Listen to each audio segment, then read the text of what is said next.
Hello and welcome to my channel.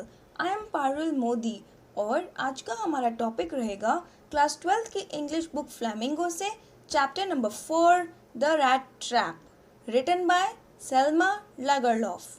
इस chapter की शुरुआत होती है एक रैट ट्रैप मेकर से, मतलब चूहेदानी बनाने वाले से, जो चूहेदानी बनाता है और बेचता है, लेकिन उसको बिजनेस में कोई प्रॉफिट नहीं होता है, इसीलिए वो बहुत गरीब होता है।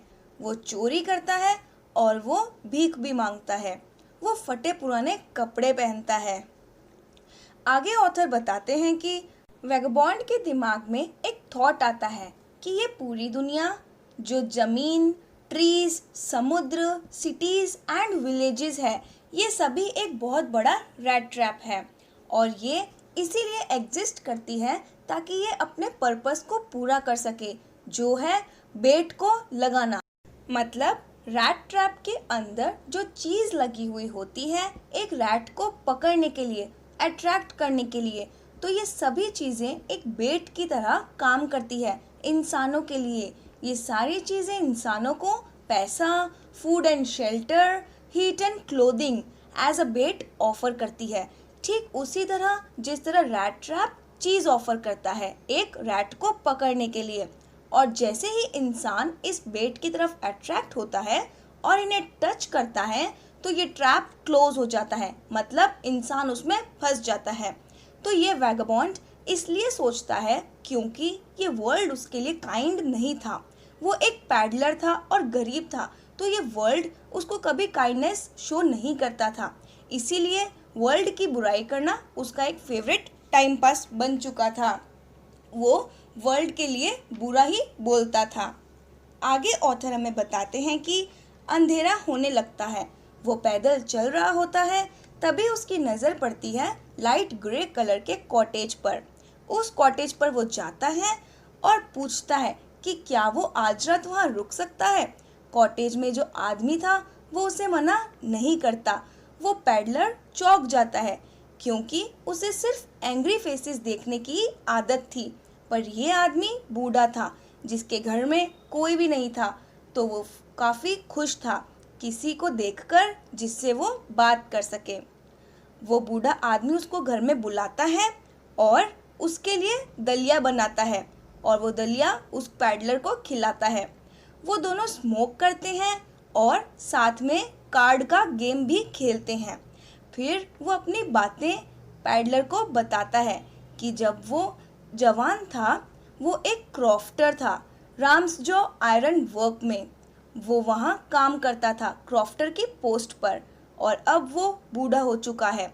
वो पूरे दिन काम नहीं कर सकता, तो अब उसे फाइनेंशियली सपोर्ट करने के लिए उसकी काऊ है जो इतना मिल्क दे देती है कि वो उसे बेच सकता है।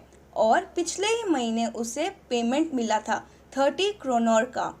ओल्ड मैन अब विंडो के पास जाता है और अपने लेदर पाउच जिसमें 30 क्रोनर रखे होते हैं वो उस पाउच को उतारता है और पैडलर को दिखाता है और कहता है ये रहे रुपीस, फिर वापस अंदर रख देता है। इसके बाद दोनों सो जाते हैं और सुबह उठते हैं तो दोनों साथ में ही बाहर निकल जाते हैं। ओल्ड मैन अपने घर को लॉक कर देता है, रैट ट्रैप भी थैंक यू और गुड बाय कहकर चला जाता है। अब थोड़ी ही देर बाद रैट ट्रैप वापस आता है और जो ओल्ड मैन के घर की विंडो होती है उसे तोड़ देता है और विंडो में हाथ डालकर उस पाउच को निकाल लेता है जिसमें 30 क्रोनर पड़े थे, और फिर वो लेकर वहाँ से भाग जाता है। और वो सोचता है कि उसने कितना स्मार्ट काम किया है। वो पब्लिक हाईवे से नहीं जाता, वो जंगल की तरफ चला जाता है ताकि उसे कोई पकड़ ना ले। अब ये फॉरेस्ट बहुत ही बड़ा होता है, तो वो बहुत कोशिश करता है सही रास्ता ढूंढने का, लेकिन ये रास्ते बहुत अजीब थे। वो चलता जाता है लेकिन फॉरेस्ट ख़त्म नहीं होता। अब एकदम से उसको खुद की बात याद आती है कि दूसरों की तरह वो खुद भी एक लालच में फंस गया। अब वो बहुत थक जाता है। उसको बहुत ज़ोर ज़ोर से आवाज़ आती है, थम्पिंग की, मतलब लोहे को पीटने की आवाज़ आती है, और उसे पता चलता है कि यहाँ एक आयरन मिल है।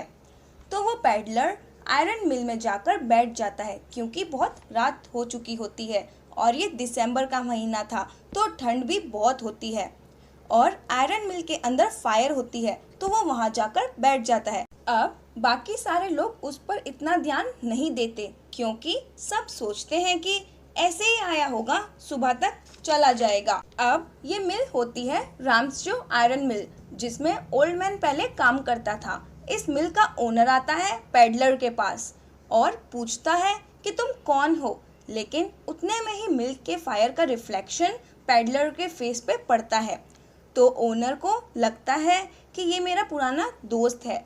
अब ये जो आयरन मास्टर है वो पहले मिलिट्री में था तो उसको लगता है कि ये मेरे साथ वही था और अब इसकी ये कंडीशन हो गई है। तो आयरन मास्टर कहता है कि तुम निल्स लोफ हो।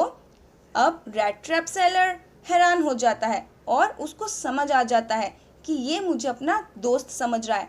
तो पैडलर उससे सच नहीं बोलना चाहता क्योंकि अगर उसको लगता है कि मैं उसका दोस्त हूँ तो शायद वो मुझे कुछ पैसे दे देगा, इसीलिए वो रिप्लाई नहीं करता। तो आयरन मास्टर कहता है कि चलो मेरे साथ, मैं मेरी डॉटर को भी यही बोल रहा था कि हम क्रिसमस पर अकेले हैं क्योंकि मेरी वाइफ एक्सपायर हो गई है और मेरा बेटे अब्रॉड गए हैं तो मैं और मेरी डॉटर साथ में क्रिसमस सेलिब्रेट करेंगे। तो तुम चलो मेरे घर, मैं तुम्हें खाना भी खिलाऊंगा और तुम्हें ढंग के कपड़े भी पहनने के लिए दूंगा। लेकिन रैट ट्रैप सेलर सोचता है कि अगर गलती से भी पता चल गया कि ये कौन है तो ये बहुत बुरा फंसेगा। तो रैट ट्रैप सेलर नहीं मानता, इसलिए आयरन मिलर वहाँ से चला जाता है। थोड़ी ही देर बाद आयरन मास्टर की डॉटर आती है हॉर्स कार्ट पर। वो आती है और रैट ट्रैप सेलर को कन्विंस कर लेती है साथ घर चलने के लिए। वो रैट ट्रैप सेलर को देखते ही पहचान लेती है कि या तो ये भाग के आया है या ये चोर है। लेकिन ये लड़की मॉडेस्ट होती है, अच्छी होती है और कहती है कि तुम क्रिसमस ईव तक तो हमारे साथ रह लो। तो रैट ट्रैप मान जाता है और दोनों घर चले जाते हैं। फिर वो जैसे ही नए कपड़े पहनकर आता है तो आयरन मास्टर शॉक हो जाता है कि ये तो मेरा दोस्त है ही नहीं जो मैंने समझा था, ये तो कोई और है। आयरन मास्टर कहता है कि तुम मेरे साथ धोखा कर रहे थे। तो रैट ट्रैप सेलर बोलता है मैंने थोड़ी कुछ कहा था, तुम मुझे ज़बरदस्ती लेकर आए हो, मैं तो बस मिल में रात स्पेंड करने के लिए आया था।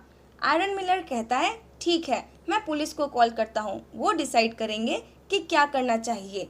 तो रैट ट्रैप सेलर को गुस्सा आ जाता है। वो कहता है मेरे जैसे गरीब लोगों के लिए ये दुनिया बहुत सारे रैट ट्रैप सेट करती है, मुझे बहुत सारे बेट देती है, जैसे तुमने मुझे बुलाया रहने के लिए और मैं भी आ गया, तुमने कहा इसलिए आया।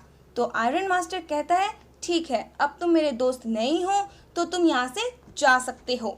अब आयरन मास्टर की डॉटर दरवाज़ा बंद कर देती है कि ये क्रिसमस का टाइम है और हम नहीं चाहते कि हमारे यहाँ से कोई भी सैड जाए, तो ये क्रिसमस तक तो यहाँ रह सकता है क्योंकि क्या पता ये कितने दिनों से भूखा होगा और सोया भी नहीं होगा। तो आयरन मिलर कहता है अपनी डॉटर से कि तुम पछताओगी। तो वो बोलती है नहीं, कुछ नहीं होगा, इसको हम यहाँ रहने देते हैं। अब रैट ट्रैप सेलर ऐसा नेचर देखकर चौंक जाता है कि ये कितनी काइंड हार्टेड है। रैट ट्रैप सेलर सोता है, फिर उठता है, फिर वो क्रिसमस ईव पर उठता है। वो इतना सोता है जैसे काफ़ी टाइम से वो ना सोया हो। अब अगले दिन मॉर्निंग में आयरन मिलर और उसकी डॉटर चर्च जाते हैं। तब वहाँ उन्हें पता चलता है कि किसी ने ओल्ड मैन के क्रोनर्स चुराए हैं। अब उन्हें समझ आता है कि ये वही है जो हमारे घर रुका हुआ है। अब आयरन मिलर और उसकी डॉटर परेशान हो जाते हैं और आयरन मिलर डॉटर से कहता है कि हमारे सिल्वर स्पून्स भी ये चुरा कर ले जाएगा या फिर ले गया होगा। वो घर के बाहर पहुंचते हैं और वर्कर से पूछते हैं कि रैट ट्रैप सेलर को जाते हुए देखा, क्या वो अपने साथ कुछ लेकर गया? तो वर्कर कहता है नहीं, वो लेकर तो नहीं गया लेकिन कुछ रख कर गया है एडला के लिए। तो एडला प्रेजेंट को खोलती है और देखती है उसमें रैट ट्रैप होता है और उसमें 30 क्रोनर होते हैं और एक नोट होता है जिसमें लिखा होता है कि आपने मुझे इतने अच्छे से ट्रीट किया, मैं नहीं चाहता कि आप एम्बैरेस फील करें कि क्रिसमस पर आपने एक चोर को अपने घर में रखा था, तो इसीलिए मैं अपने चोरी करने वाले रास्ते को बदलने की सोच रहा हूँ। और वो नीचे अपने नाम की जगह लिखता है कैप्टन वॉन स्टेले। और इसको पढ़कर एडला खुश हो जाती है क्योंकि वो अपने रास्ते को बदलने की सोच रहा था और वो कभी चोरी नहीं करेगा। इस चैप्टर की थीम है कि हम लव एंड केयर से सामने वाले इंसान की सिचुएशन को समझने से हर इंसान में जो अच्छाई होती है उसे हम जगा सकते हैं और उस अच्छाई को बाहर ला सकते हैं। आज के लिए बस इतना ही। मिलते हैं नेक्स्ट वीडियो में। Like my video. Thank you.